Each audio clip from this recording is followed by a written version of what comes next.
어제 검찰이 경기도청을 압수수색해서 이재명 때 홍보팀 팀장 사무실을 전격 압수수색했습니다. 자, 경찰이 마지막에 압수수색을 하는 부분은 여러 가지 의도가 있을 수 있어요. 정말 증거가 없어가 마지막까지 지어보려고 하는 거나 그건 아닐 거라고. 오래 수사했으니까요.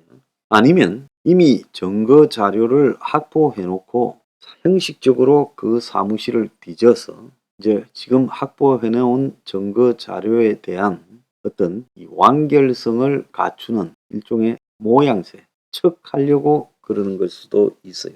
또 그러지 않으면 이제 거의 갖췄는데 쉽게 확보할 수 있는 자료, 그러니까 도청에 없애지 못하는 서류 등의 그 완결성을 백업하는, 그렇게 되면 거의 내용이 완벽해지는 자료가 있을 수 있다. 그래서 어제 압수수색을 했을 걸로 보입니다. 그러니까 첫 번째보다 두 번째 아니면 세 번째 가능성이 큰데 저는 개인적으로 세 번째 문제라고 봅니다. 검찰 내부의 상황에 대해서는 조중동 중에 중앙이 좀 이렇게 빨대가 좋은지 잘 알아요. 자, 오늘 중앙일보 1면과 8면에 보면요. 이재명이 시장 때 김문기한테 직접 보고를 받았다. 여기서 김문기는 자살한 전 성남도시개발공사 처장이죠. 그래서 이 당시 이 일과 관련된 관계자가 이 사실을 진술을 했다는 거예요. 이재명은 지난 12월 22일 대선이 한참 진행될 무렵에 시장 재직 때 김문기를 몰랐다고 말한 것 때문에 지금 대통령 선거와 관련되는 선거법 위반 혐의로 지금 출두 요구를 어제 받았고, 자, 9일날 기소될 걸로 보입니다. 자, 그 핵심 내용 중에 김문기를 나는 모르고 그게 핵심 내용이죠. 근데 이재명이 김문기를 알았는데 거짓 발언을 했다라는 것이 허위사실 공표 부분의 기소 대상인 거예요. 그것도 그 청문회 같은 자리에서 그렇게 말했으니까 그게 문제가 되죠. 그래서 법조계에 따르면 해당 수사팀인 서울중앙지검 002 수사 2부에서 최근에 이재명이 성남시장일 때 김문기 처장이 유동규, 정민용은 이 남욱 변호사의 후배죠. 그래서 남욱이가 정민용을 이 성남도시개발공사에 꼽아놓고 거기에서 이제 투자사업 파트장으로 시켜놓고 일을 시켰죠. 그래서 김문기, 유동규, 정민용이 함께 이재명 시장실을 방문해서 대장동 개발 방식에 대해서 보고한 적이 있다라는 관계자 정언을 확보했다는 거예요. 자, 김문기는 2015년 2월에 사업자 공모를 할 때부터, 그러니까 처음부터 대장동 사업 주무팀장이었다. 그러니까 개발 사업 1팀장으로 있었다는 겁니다. 그러니까 김문기는 실질적으로 대장동 사업을 주관했던 게 이 성남도시개발공사고 그 안에서 또 실무 담당자였다라고 봐야 됩니다. 그래서 이 사실은요, 중앙지검 반부패 수사부도 최근에 황호영 전 사장과 이현철 공사주택사업처장 등 전현직 관계자들을 참고인으로 조사하면서 김문기와의 이재명 관계의 사실관계를 확인했다고 하는 거예요. 황호영 전 사장은 중앙일보 통화에서 김문기가 사장실 보고를 참여했는가에 대해서 잘 기억이 나지 않는다 말을 했지만은 한 공사 관계자는 김문기가 주무 첫 팀장이었고 유동규와 아주 가까웠기 때문에 시장실에 함께 갔다고 보는 게 상식적이다. 그런데 상식적인 걸 가지고 이재명을 처벌하기는 부족하다는 겁니다. 그런데 수사팀은 25년 1월 이재명과 유동기 그리고 김문기 등 11명이 호주 뉴질랜드 교통체계 관광 벤치마킹 출장을 했어요. 9박 10일을 갔어요. 이 간 사실에 관한 관련 진술과 자료도 모아서 분석을 했는데 김문기가 당시 가족들한테 통화를 하면서 휴대전화 동영상을 보냈는데 오늘 사장님하고 본부장님하고 그러니까 유동규하고 골프까지 쳤다라고 말을 했어요. 그러니까 당시 출장에서 유동규, 김문기 등이 다 동행을 했는데 총 11명이 갔다고 하면서 골프가 4명이 치지 않습니까? 그러니까 핵심 소수와는 별도의 일정을 가졌다라는 그런 해석이 가능한 겁니다. 그래서 김문기의 휴대전화와 자택 등을 검찰이 이미 압수수색했고 어제는 이재명의 성남시장 경기도지사 시절 핵심 척근으로 분류된 경기도청의 팀장 사무실을 압수수색을 해서 지금 자료를 확보했는데 그래서 김문기의 휴대전화 등에서 무언가 단서가 나왔지 않겠냐 이렇게 지금 보는 겁니다. 그래서 어제 간 거는 제가 봤을 때 호주 출장 등과 관련되는 부분에서 일종의 기록 등이 남아 있을 거 아닙니까? 출장을 가면 그 출장과 관련된 내용들을 기록으로 공무원은 남기게 돼 있어요. 해외 출장을 가도. 그래서 거기에 일정, 구체적인 출장 일정 등을 갖다가 확보하러 갔다라고 저는 봅니다. 그래서 한 검찰 출신 변호사는 당장은 모르는 것 같아도 이름이나 과거 인연을 보여주는 사진 등 객관적인 자료를 보면 자연스레 기억이 떠오르는 게 일반인의 상식인데 이재명이 대선 당시 최대 이슈였던 대장동 연루 의혹을 피하려고 의도적으로 거짓말을 했는가가 이번 선거법 위반 사건의 핵심 문제라는 겁니다.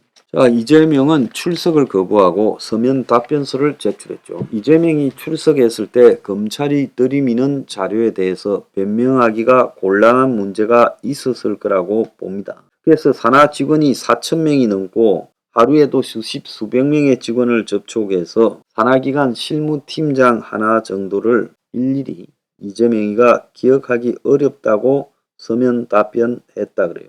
자, 김문기는 위례에서도 지금 개발사업 주무팀장이고 2015년 2월에는 대장동 개발 사업을 맡아서 합동사업의 민간 합동사업의 사업자 공모 그리고 우선 협상자 선정 등 심사에 깊숙이 관련했죠. 그러니까 성남의 뜰이라는 외형을 갖춰서 금융기관과 건설사까지 집어넣고 사실상 그 모든 시행사업은 화천대유가 하도록 몰아줬다. 그래서 화천대유가 실질적인 시행 대행이고 외관상의 시행사만 성남의 뜰로 대장동에 이 공사를 맡는 것처럼 위장을 한 거죠. 그래서 중앙지검은 이틀 동안 황무성 성남 도계공 사장을 참고인 신분으로 소환을 했어요.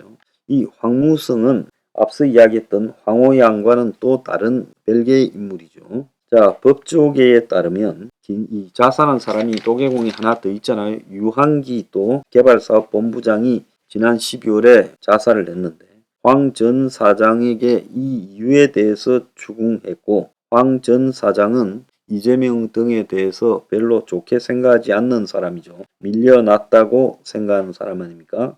그래서 스스로 극단적인 선택을 할 사람이 아니었는데 검찰 수사가 길어지다 보니 어떤 이유에서인지 그렇게 하지 않았겠느냐라고 답했는데 이 황 전 사장은 자살한 유한기 전 본부장으로부터 사장에 영입이 됐고 건설회사 간부하다가 또 사장의 뜻이라며 공사 사장직 사퇴를 종용받은 사람이에요. 자, 유한기 전 본부장도 위례 신도시 개발에서 이름이 여러 차례 언급됐고 위례는 대장동의 예고편이다. 이렇게 언급됐죠. 그래서 검찰은 대장동 사업과 관련해서 유한기 자살 전날 유에 대해서 사전 구속 영장을 청구한 바 있어요. 자, 그래서 이제 어제 있었던 압수수색에서 실제 이재명의 이 해외 출장에 대한 아구를 맞추는 그런 압수수색이었을 거라고 보고 있습니다. 이 사람이 지금 성남시에 있지 않고 경기도에 가 있는데 이 압수수색의 원인이 이재명이 김문기를 모른다라는 부분인데 이 사람이 지금 A 팀장이라는 사람이 이재명과 핵심 척근이라는 경기도청이에요. 그러니까 아마 검찰은 그 사람이 이런 자료들을 가지고 보관하고 있다라는 정보 등을 입수하고 어제 갔을 거라 이렇게 보고 있습니다. 자, 이재명이 경기도지사다가 대선 갈 때 이재명의 경선을 준비하는 과정에서 도청에 임기제로 들어온 공무원 70명이 퇴사해서 선거 캠프에 활동 중인 걸로 알려지고 있고요. 또 경기도청에서는 대선 때 이재명 따라 낙하산으로 들어와서 군림하고 이 직급이 낮으면서 실제 이 직급이 높은 이 전통 공무원들을 갖다가 억압하던 그런 자들이 언제 나가냐 그러면서 이재명 낙하산 인사 명단까지 돌고 했어요. 낙하산이 90명보다 더 될 거다. 그래서 자리를 주고 정치적 관계를 쌓아갔다. 그래서 이재명이 이제 사퇴하고 출마하면서 많은 어쩌다 공무원들이 사직했지만은 아직까지도 산하기관에 남아서 또 일부는 도청에 남아서 이재명의 정책 유지나 정보 유출 차단을 하는 사람들이 있다는 겁니다. 어제 압수수색한 대상 인물은 이재명이가 핵심적으로 경기도청에 남겨놓은 인물일 거라고 보입니다. 자, 이재명이 증거까지 지우려고 사람을 남겨놓은 것 같은데 지금 어제 압수수색에서 일정한 자료가 확보됐을 거라고 보입니다. 그래서 제가 볼 때 이재명이 기소되어서 솔직히 판사들이 장난치지 않는다면 처벌까지는 크게 문제가 없다. 저는 개인적으로 그렇게 봅니다.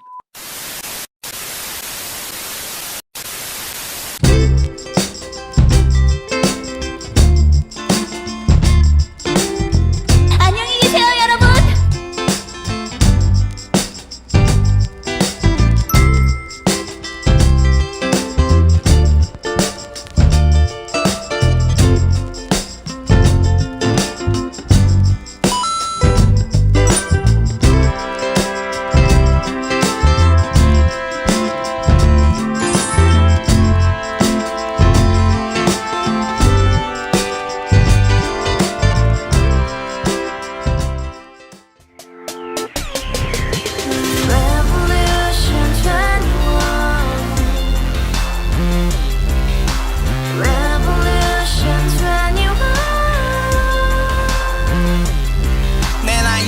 월세 30 코인빚만 300 서울에 온지 벌써 10년 아둥바둥 버텼지만 여전히 난 반지 하에 제왕 곰팡이 연문제약 내 미래는 깡통망통 완전히 폭망 고시원 창문만큼 작아진 내 꿈 연애 결혼 내 집 모든 게 헛꿈 1년 전 떠난 여친 울며 말했지 같이 써봤자 평생 가본 게 꼭꼭꼬라지 가바후스 700 나도 소유주 가바후스 700 나의 소주 택시기사 우라부지 마트 캐셔 울어무니 우리 집안 다 털어봤자 후줄 그래 개선민 내 미래 거기서 팍 끝난 거지 팍 더 이상 노력 따윈 괴물이 스펙 찾아서 말리 비오는 날 알바 잘려 맨날 학원 날 개쳐 발려 밤비 내리는 양화대교 홀로 걷고 있을 때 현수막에 아로 새겨진 평당 700짜리 아파트 다같이 소리 질러 혁명 21 가바후스 700 나도 소유주 가바후스 700 나의 소주 Together in the house, brand new day, and your dream had just begun. Revolution 21, only open happiness. 너의 곁에 내가 영원히 함께.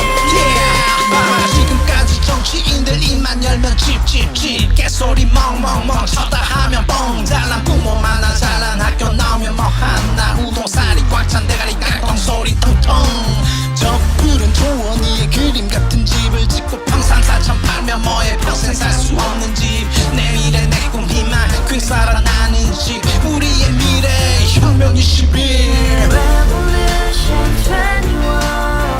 가바후스 700 나도 소유주 Revolution 21.